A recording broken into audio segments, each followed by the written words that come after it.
pleasure to have everybody here with us. We have another wonderful panel. It's great to follow the previous panel that talked about many of the community-related issues. I think some of which we'll be touching upon today in this panel as well. My name is Bharat. As I said, I'm a director at Omidyar Network India.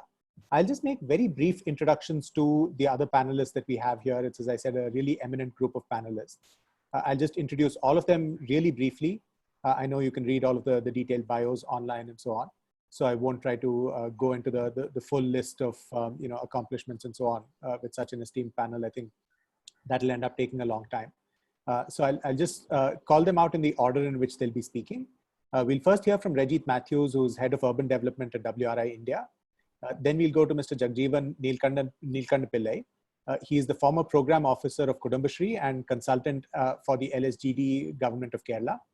Then we'll hear from Professor Amita Bhide. She is a professor at the Tata Institute of Social Sciences, TISS, and where she's also the Dean of the School of Habitat Studies. And then finally, we'll hear from Shubhagato Dasgupta, who is a Senior Fellow at the Center for Policy Research. So again, as I said, a great panel. I think a lot of really interesting issues for us to get into when it comes to housing for informal workers in urban areas. Questions about sort of economics, questions about governance, the role of communities, and so on. So I know there'll be a lot of rich insights in here. I'll first call upon Rajit to talk about some of her findings from her work at WRI. So Rajit, over to you. Thank you, Bharat. I will just start sharing my screen. So do let me know if you can see it.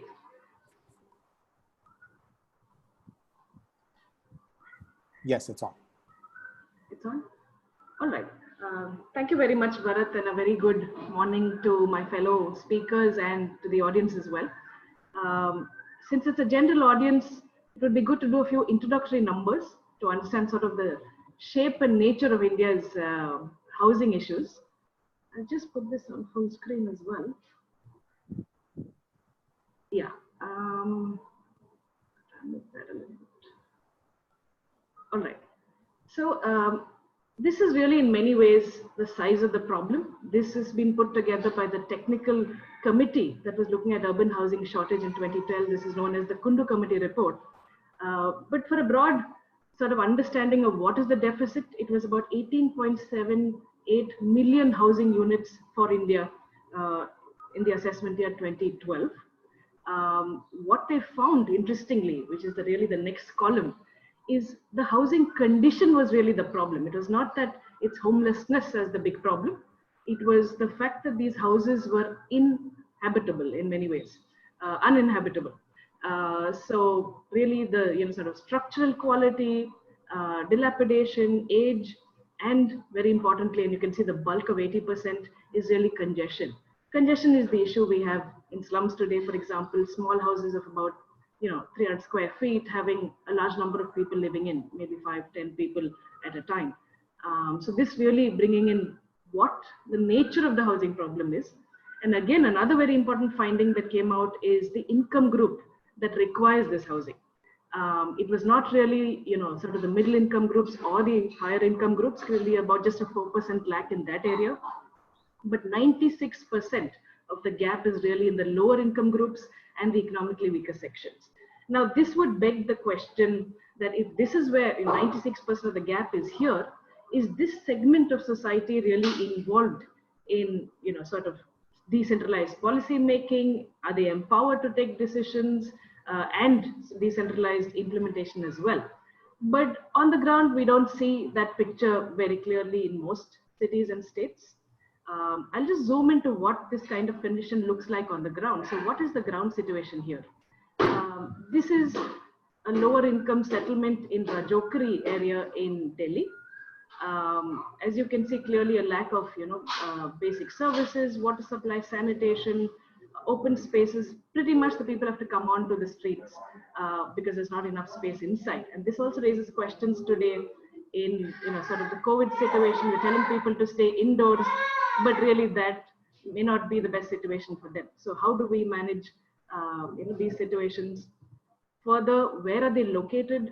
Often, as we know, in the case of slums, vulnerable areas, this one, another village that we did detailed surveys and workshops in, is in Goga in Delhi, next to a garbage dump.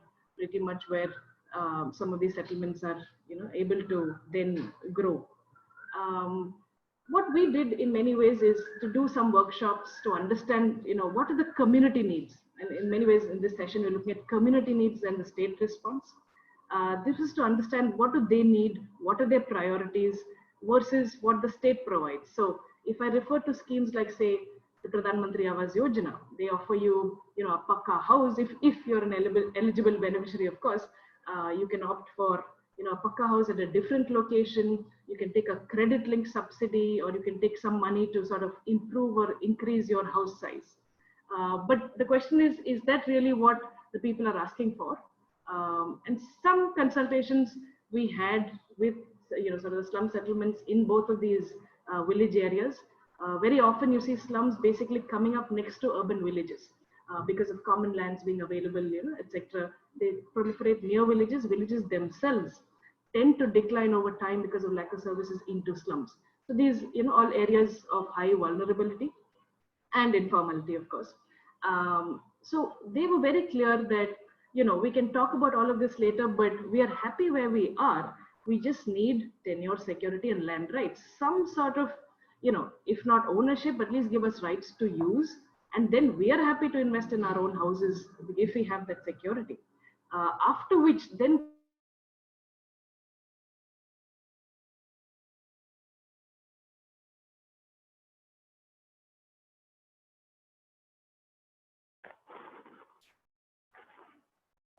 I think Rajiv possibly just froze. We'll give her a minute. Otherwise, maybe we can move on to the next speaker and come back.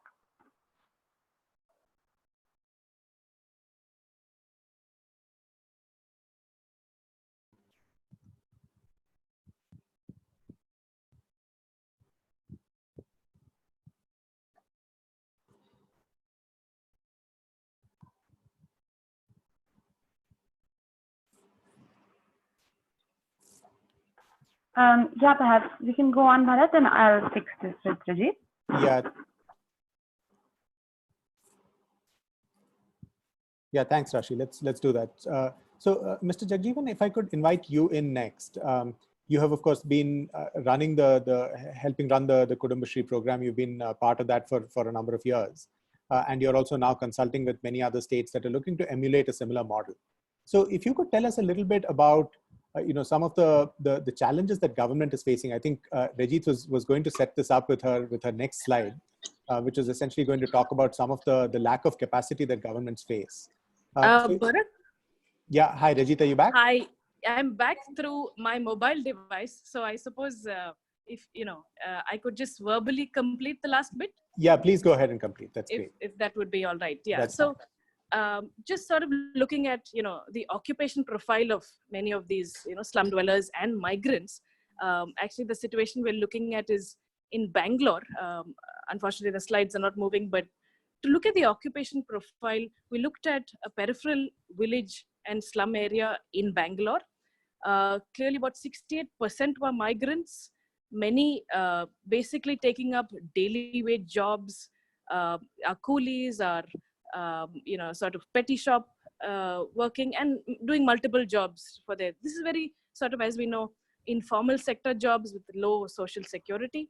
Now, this village is getting, in Bangalore, is getting the designation of a slum to go for redevelopment, under the guise of being informal and hence illegal. But at the same time, an informal and illegal settlement right next to it, but of course, an upscale suburban development is getting regularized very fast. So, there's clearly this disjunct between, really we have to understand who individually or collectively has action and agency over time across multiple scales and stages. And that's sort of leading to my last two slides.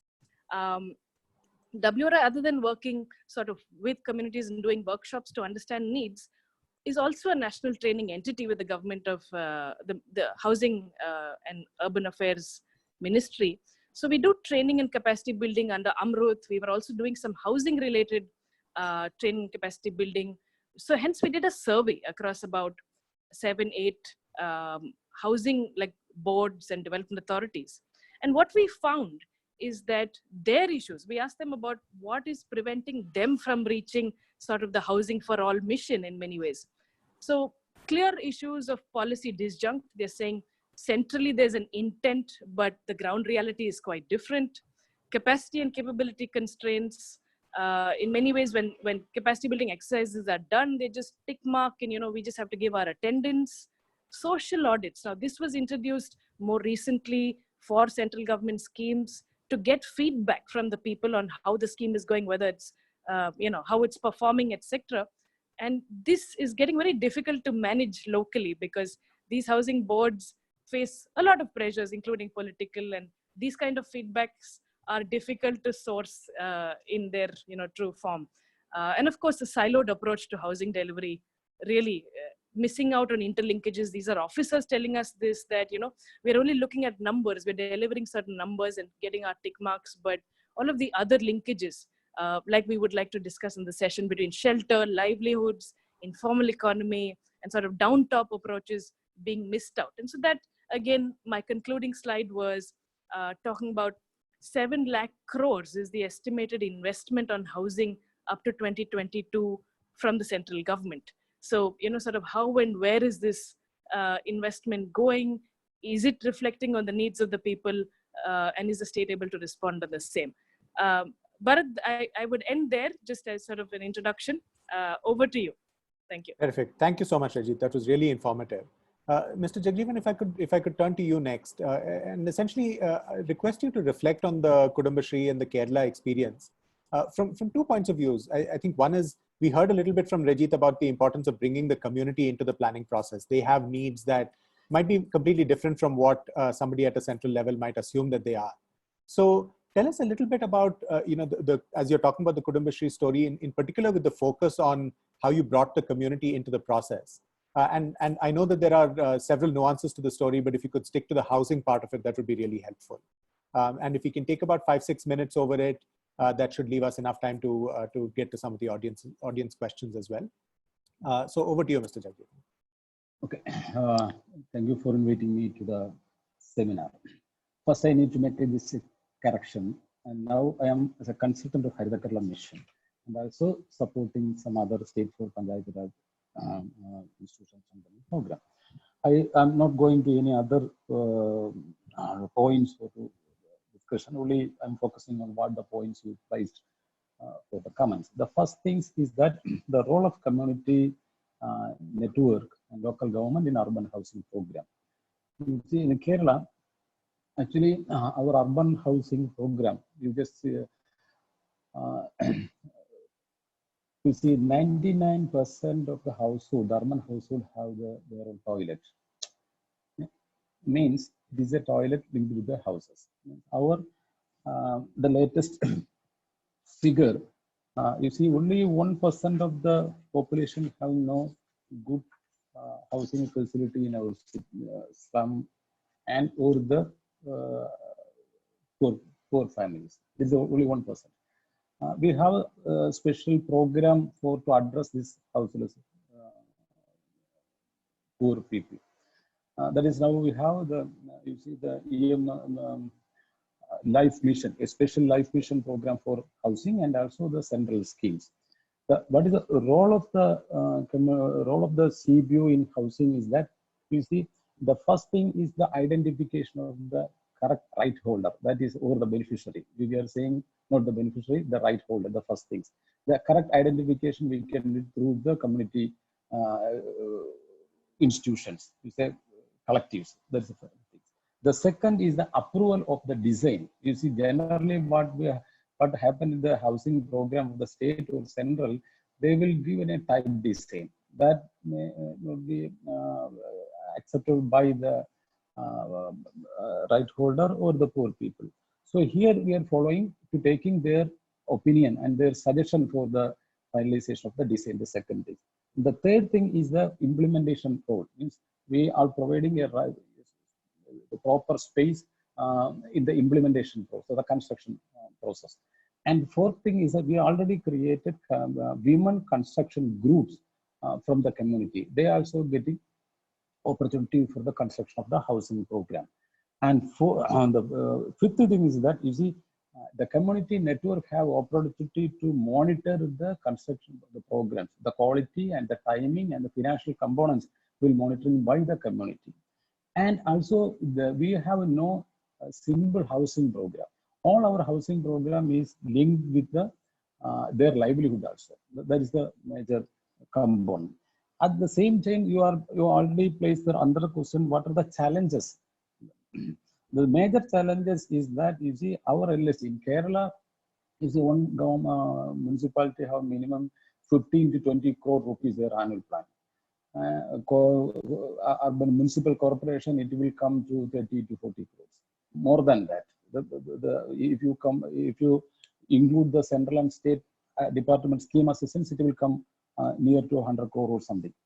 But you see, you look at the other states, the financial position of the local body is very big, the first things. And also their power in the urban slum development or housing program is very less. And it is now under the state department or state urban development department. No role in the planning or construction or implementation of urban housing. The local body and the community sector have no role. That's the second challenge. And third one is that no direct participation of rights holders in the design or the planning or the implementation or any components of the implementation aspect. No, the community or the right holder have no role in the construction. And also, generally what happened, the urban housing program is they will relocate the slum to some other places. They will not consider their livelihoods. Generally, the slum people have their livelihood maybe depends upon near to their slum. So wherever I visited the places, the urban cities, they never consider the urban poor. Their housing program is not linked with their livelihood. These are the key challenges facing. Means first of all, we need to empower the panchayat and municipality. First, give more power, more resources, more human resources and technical support. The first things. The second thing is to create is not to depend only for the local government, but need to ensure the collective of the community. That is very important. Otherwise, this power will up to the local elected representative or mayor or municipal chairman or some other officer. That will not permit. So the community network is very important in from the planning process to the implementation level. The full cycle we need to ensure the right holders participation. That is the second thing. And also to ensure to create community network of here how we are implementing the Kudumbashree network, the key nodal agency for urban housing program.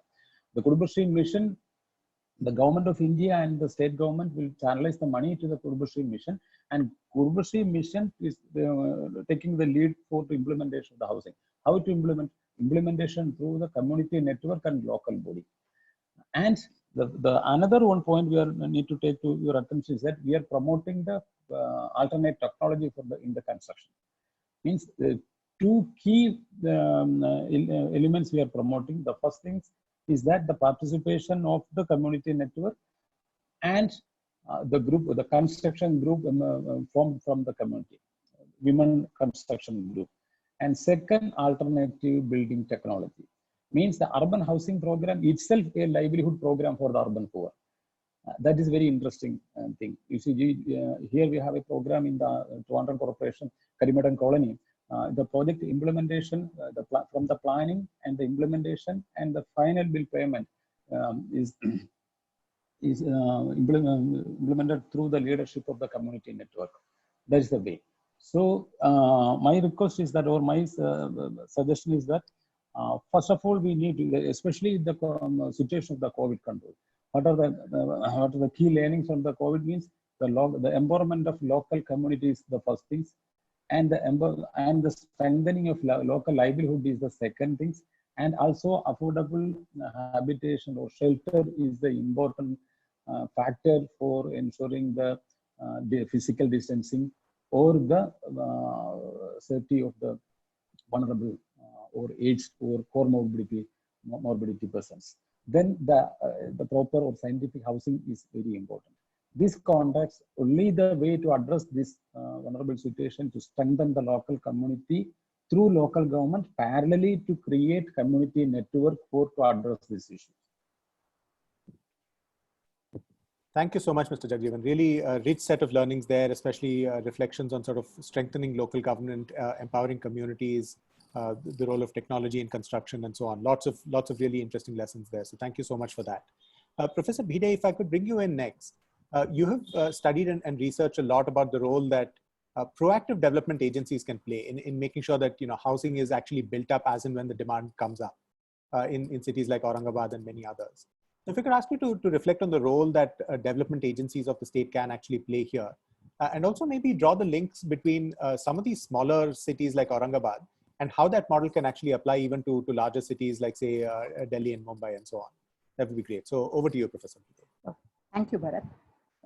So I'll first take off actually from the point that Jagjeevan made in terms of the link between livelihood and housing. I mean, it's a brief digression from what perhaps you've asked me to speak on, but just a very brief point there. Please, sure. And I actually think that the link between livelihood and housing is one of the most critical ones. We see this link being made at two ends. One is the very, very poor end, where livelihood becomes the primary need and housing then is really offset.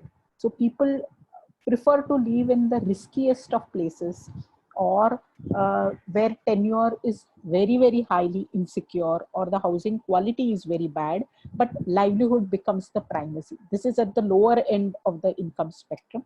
And at the higher end of the income spectrum, actually where people have a choice to work from home. And I think today the COVID epidemic actually illustrates us that integrated housing or integrated workplace home is something which is possible for the highest income group, whereas actually it is the most imperative need for the lowest income groups. And I think restoring that balance today in our thinking and in our policy has become extremely critical. So having said that, our design of cities does not necessarily allude to this kind of integration at all, because our plans do not talk about workplaces and residential spaces really as separated. And that's the way in which our cities have grown, whether it is small cities, whether it is large cities. Having said that, coming to this issue of development agencies, okay, I do not quite agree with Mr. Jagjeevan saying that it is always local government which has to play a role. In fact, if you look at states like Maharashtra or Tamil Nadu or Andhra Pradesh, it is the development agencies like the housing boards which have played and which have a strong legacy, experience, and the architecture to also work on local housing issues, but they need to have the space where local solutions can be developed.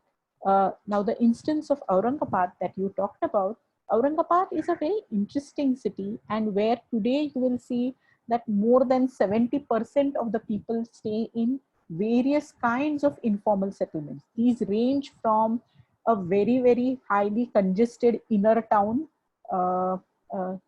old Aurangabad city, very old, to a orange ribbon, which is called a ribbon-like development, which is outside Aurangabad city, and slums as well. But there was a period of roughly 15 years when CIDCO was set up, brought to Aurangabad. So CIDCO is a state agency. Okay? It was brought in to plan in a new industrial unit and industrial area for Aurangabad. But industry and housing went hand in hand together. This is an agency which was also equipped and had the resources to implement. Okay?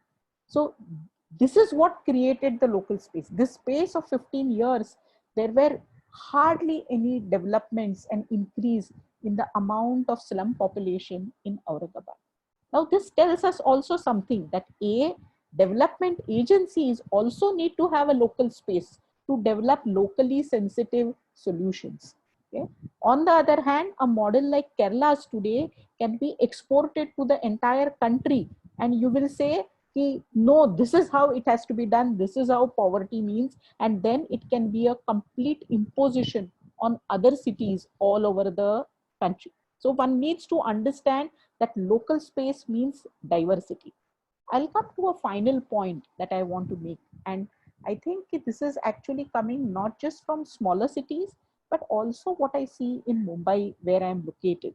And that is the point that basically housing and affordable housing is extremely time, space sensitive. So there are particular conjunctures at which you need to act. And if you don't act at those conjunctures, every housing problem can actually be vitiated. It becomes a wicked problem then. And then solving that problem does not, I mean, it's not easy. It does not lend to easy solutions. To just give one small example here, Mumbai has had slums since 1940s, roughly. So today we are talking of third or fourth generation slum dwellers. On the other hand, recognition of that slum dwellers need some kind of a housing solution as well has come in the 1980s, by which time the reality of slums itself had changed. So you cannot have the same solutions to a first generation slum, which you can have to a second generation or a third generation slum. So aspirations would have changed here. The dynamics of what is a slum would have changed here, and the space for policy would have that much become more lesser and very difficult then to traverse. No, fascinating. Thank you so much, Professor Bide. Lots of really interesting points. Time being of the essence. Your point about industry and housing really also underscores your earlier point about the importance of livelihoods, which Mr. Jagjeevan also made. That's great. Thank you so much for that. Shubhagota, if I could bring you into the conversation at this point, and have you reflect a little bit about the fact again that I think it builds on the same point that I was just mentioning. The fact is that we often think about housing as a standalone service.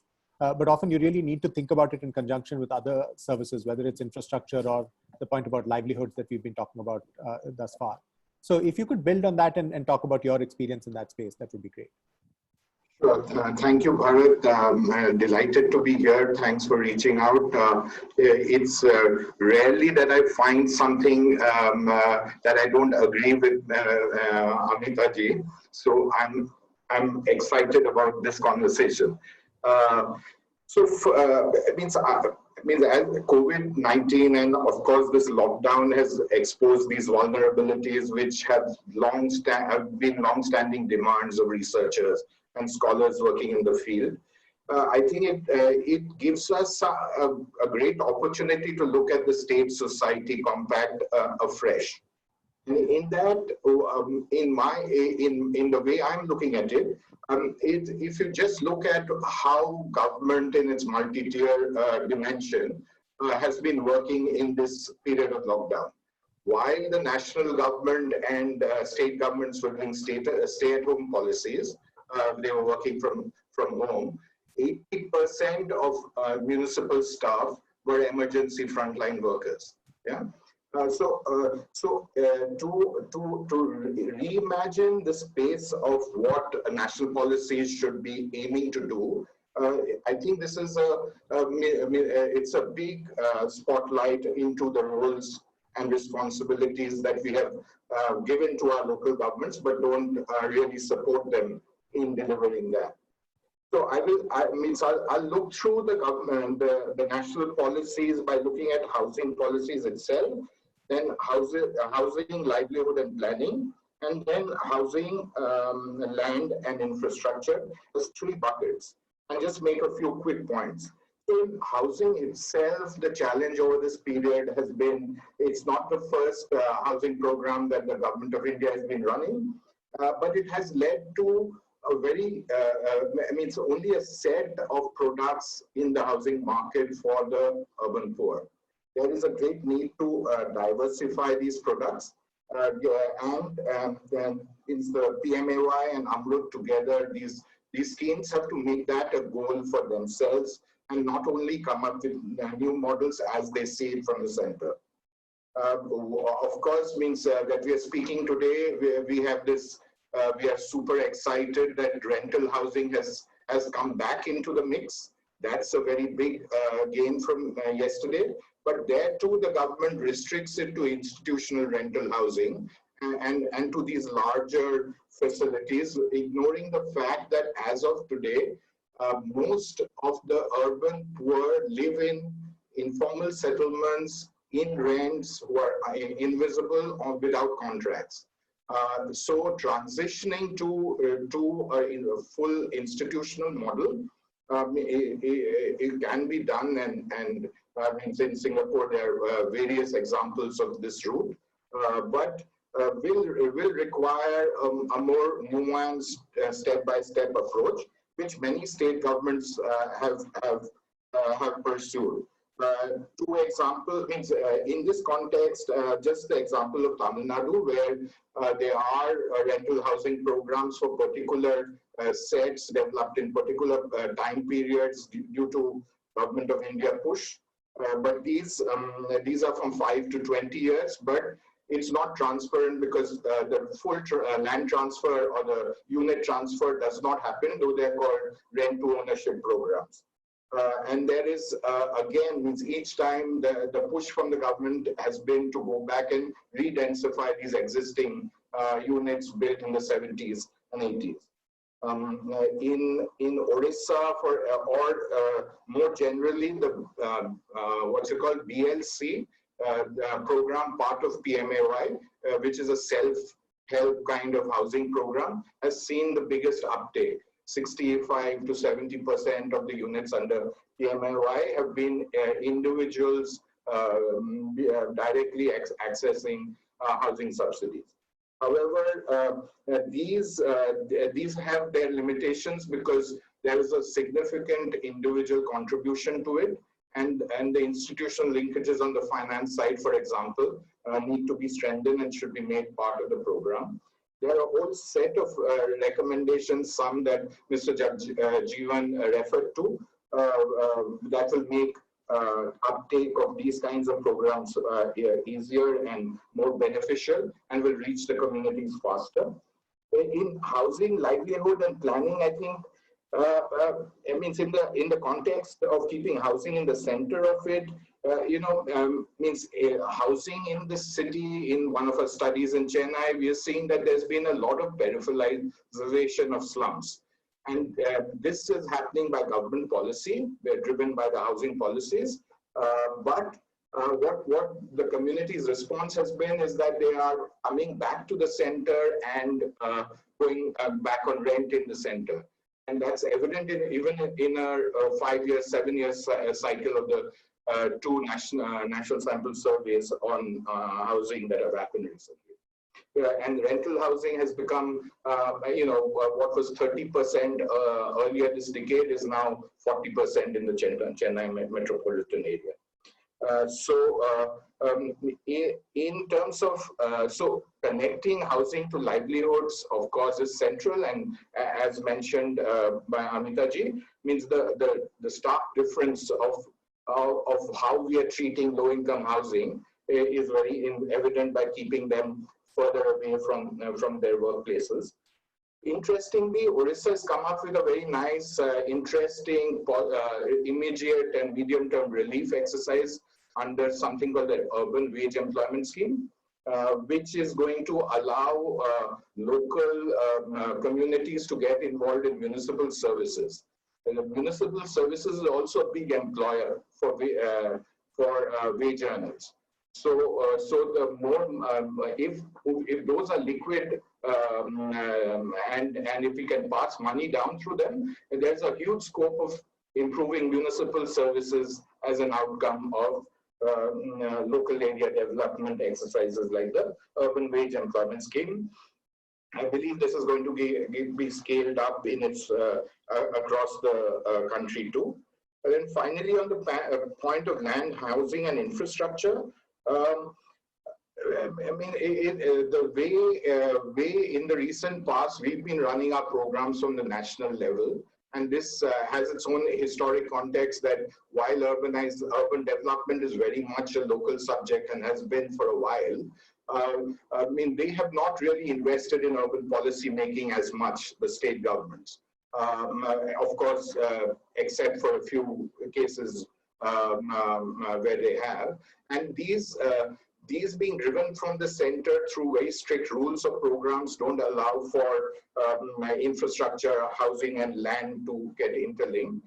Jaga Mission, again, Orissa is a state we work very closely with, is reinventing this exercise by using the opportunity of housing to give out land rights and connect the poor in informal settlements to the subsidy program. So a big benefit there, because not only does it link the immediate housing program, but for future builds a lot of strength in the social structure of the city. So, at the structural level, land planning, housing infrastructure, and livelihoods in urban areas, which is very much the the advisory responsibility of this one ministry, should be seen in a continuum, and that can happen, in my opinion, by decentralization and rethinking whether these programs are improving the city community social compact. Those need to be built, where I agree with Amindaji, at the city level. But however, the flexibility, ingenuity that you have to give down with these schemes can determine whether the scheme is good or not. And building human and social capital, both at the community level and at the city level, with the housing agency being, in one sense, an arm of the local body, which is an elected and mandated governance tier, to oversee that will allow for these spaces to be more vibrant on a wider scale as we scale up. Thanks so much. That's wonderful. Thanks so much, Subhagato. I know a few questions have come in. I'll probably end up sort of going over the time that we had set for this session by about 10 minutes or thereabouts, just to allow for at least one question per panelist. I don't think we'll be able to, unfortunately, do full justice to all of the questions that have come in. But maybe if I could start with you, Mr. Jagjeevan. One of the questions that's come in for you is, just of an estimate of the amount of housing subsidies given to houses which are not actually inhabited by the beneficiary or by the rights holder, as you put it, in the case of Kerala.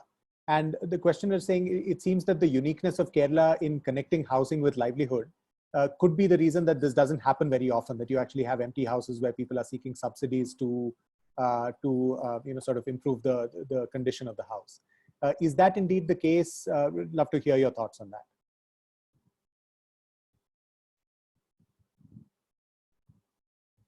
Mr. Jagjeevan, can you hear me? You're on mute in case you're speaking.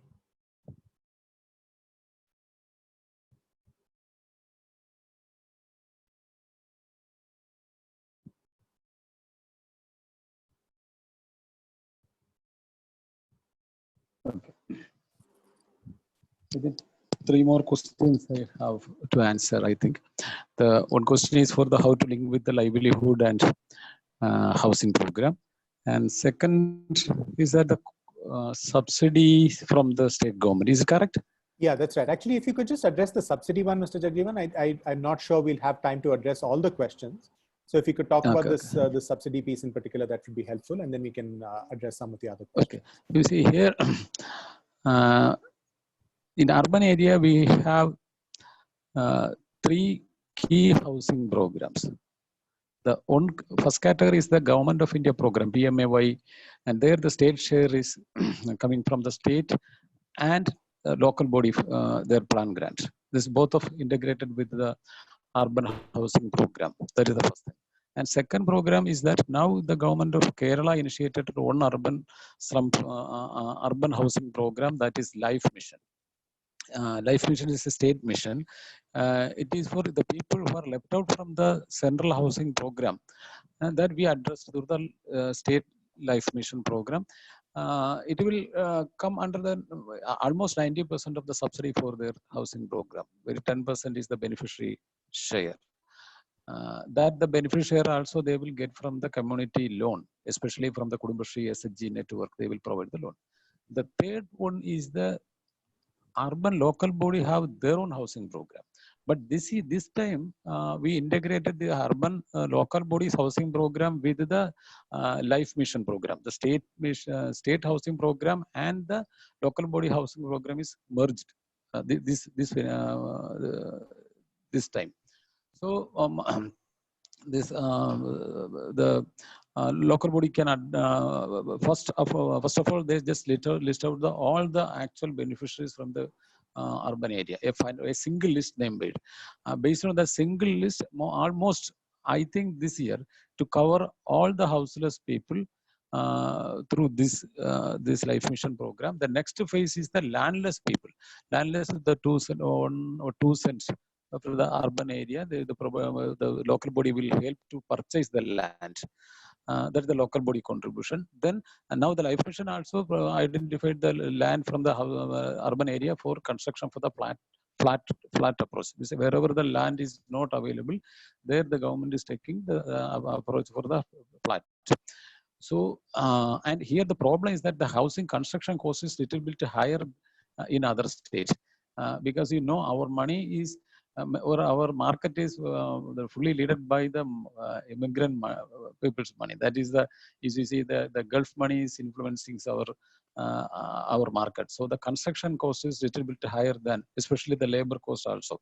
You see the daily wage persons will get minimum 850 rupees per day for a support labor.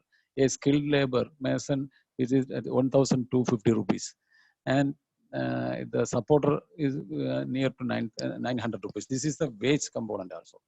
And the material cost is also very high. So that is why we need to increase the subsidy component. And the other state is not this much problem. That is the major things. Basically, this convergence happened at the local body level. That is why we can overcome the duplication of the funding pattern.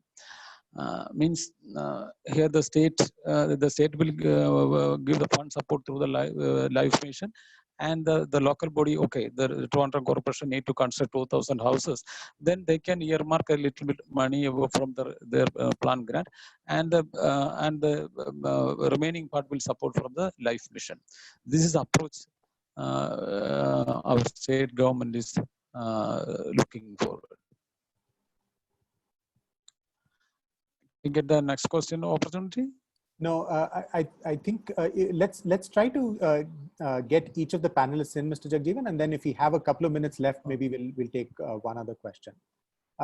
So, Professor Bhide, if I could bring you back in to maybe elaborate on the ways to link livelihood and housing, and also maybe reflect on the question about just the cost of housing itself. I mean, which is obviously often just prohibitively expensive. I know you engaged on a question that had come in on that.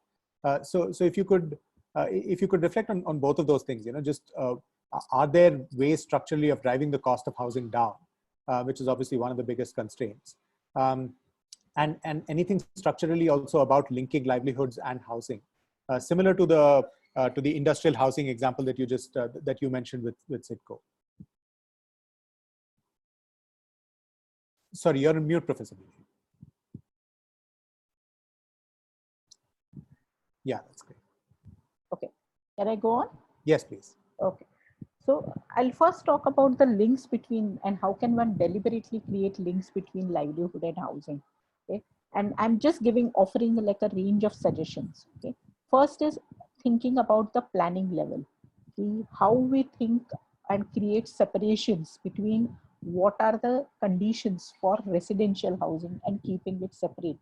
But I think it is necessary perhaps to Indian cities need to have like a residential plus perhaps part commercial part, so one will need to look at combinations of those and not have even perhaps a little bit of industrial, which is also or mixed use, which is acceptable within this, because unless we do that, we will make everything not acceptable. Even in rehabilitation buildings, for example, some of the earlier industries like recycling, etc., become non-acceptable.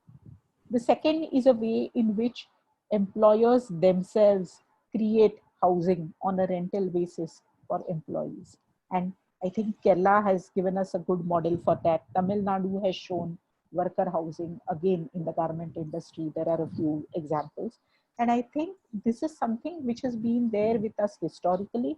We seem to have forgotten that, but I think there is a definite need to do this and perhaps also insist. And how do we, so the third and the most challenging issue is as industry and particularly small and micro industry has shifted and become more informal, the link between livelihood and housing and who carries the burden of housing has become more difficult. So we need to think of this question also in a much more fundamental manner. What constitutes our minimum wage? Is there any housing consideration within that? Okay. When we fix up any wages for even auto rickshaw drivers or people who are domestic workers, in all of those considerations, is there a housing cost component even added? Partly. Because otherwise you will only have public sector employees and people who come from a fairly large income contingent. Only they get HRAs, only they get housing loans, and all the rest of this, the LIG and the very poor or the EWS, as was stated by Rajit, are going to be left out of the market.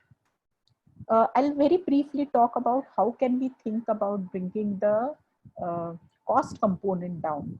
And so one mode of playing with supply is really thinking about a larger development strategy where economic opportunities are more distributed. That is one.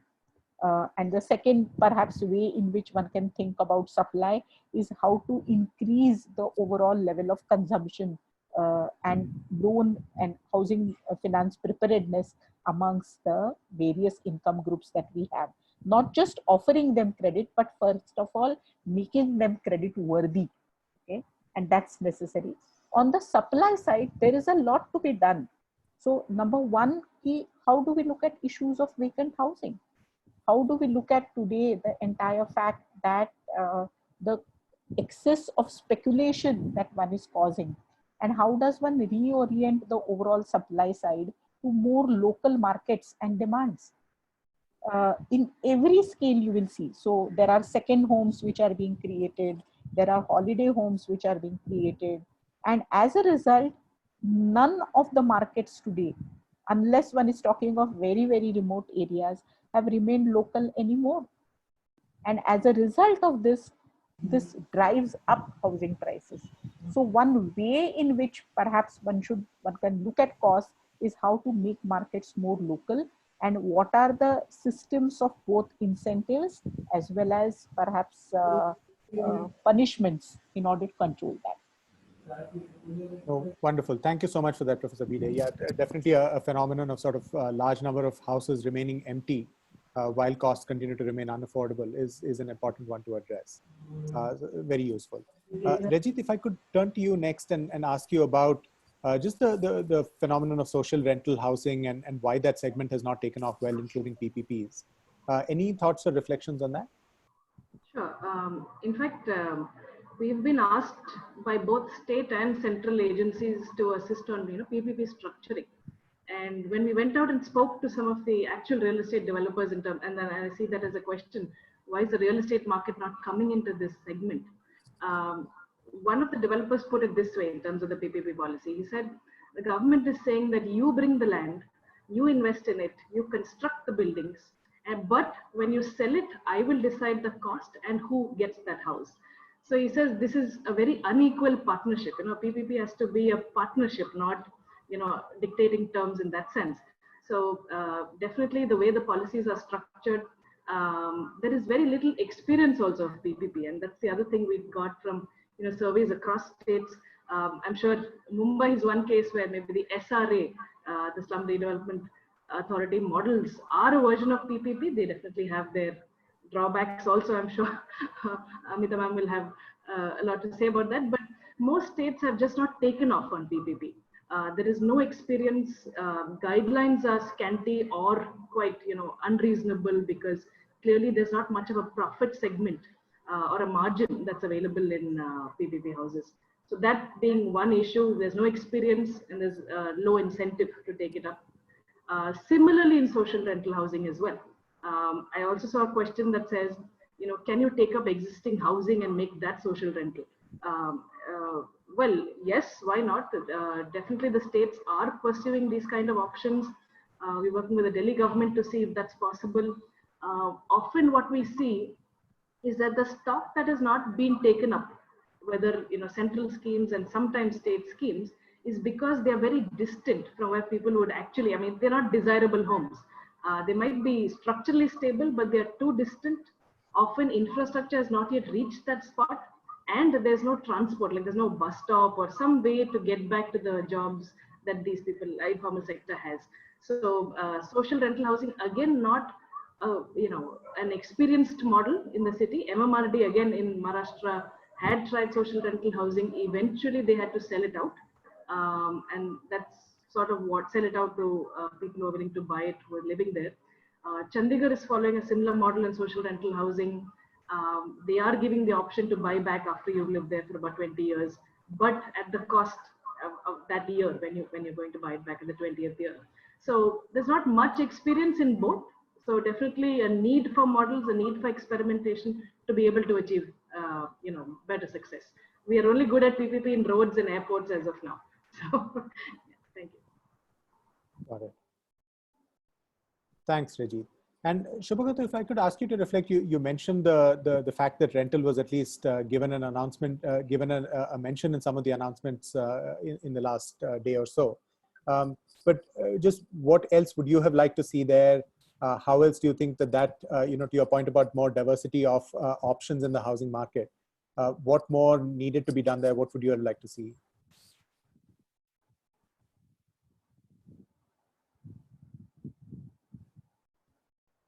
Shubhagata, sorry, you're on mute. Sorry, yeah. So picking up from Rajit's point and to this question, means I guess by clubbing lowest income housing, which is essentially rental housing for the poor, it's for the lowest bracket of our urban residents, and to develop a model which is leveraged through private capital is kind of getting means it's not very smart, because the kind of costs you're getting into your capital and the kind of returns you're going to get from letting it out are very far apart. Rental housing in general, rents in India in general for the higher income categories too, is a fraction of the asset cost. So rental reform needs a whole set of instruments. We are coming from a tradition where renting was seen as a bad thing. So rent control was what was the flavor of the day for till the early 90s. And what if you look at social rental housing itself? It's an idea that came out of Northern Europe in the early 20th century, where the public sector used that as a big slum upgrading program and build a lot of capital for itself. So the cities and the housing agencies hold a whole set of assets which are very valuable as part of the city and the country's economy too. It is now in the last 20 years that there are new ways of bringing in, selling that out after a generation has reaped the benefits and the economy has caught up and people aren't so poor anymore, that they're transferring some of these assets to individuals and to firms, where some rental housing through vouchers is still supported by the state. So looking at rental housing, the experiments that are happening and the past that we have done has been a very what do I say? It's not thought through. Its whole potential is not understood. As jobs change and mobility increases, hopefully when we are recovering, I mean, rental housing is a big area that needs multiple layers of intervention. Just it can't be solved at the project level itself. Got it. Wonderful. No, thank you so much for that. I know we are a few minutes past time already. There's still, as I suspected, a lot of unanswered questions out there. But hopefully, at least across these comments, you've been able to address many of the questions. I know it was quite a fascinating conversation with a number of really good insights from across several different programs that have been tried across the country, and a lot of sort of options for what can be done. Mr. Jagjeevan, sure, I'll turn it over to you for maybe one final word in a minute, and then we'll have to close. Only I need to say, if you share the questions, we can answer to the question the people. Sure, that'd be great. Yeah. Then there's some, I just went through the questions. The people are raising some key questions to know more about that. You see, interesting thing is one person is raising of the live, how to link with the livelihood, and I am very much interested in that. I am free to share my thoughts and ideas to them. So you please send the question to us. I will send the question to your institution. You can share the people who want to. That sounds wonderful. Then we can share that. We'll definitely do that, and maybe use the website and sort of the ongoing conversation to get some of those questions answered as well. But with that, I do need to bring this to a close. So thank you so much to all of the panelists. You've all been wonderful, and it's been great of you to share your time and share your insights here. So thank you for doing that on behalf of both Omidyar Network India and WRI.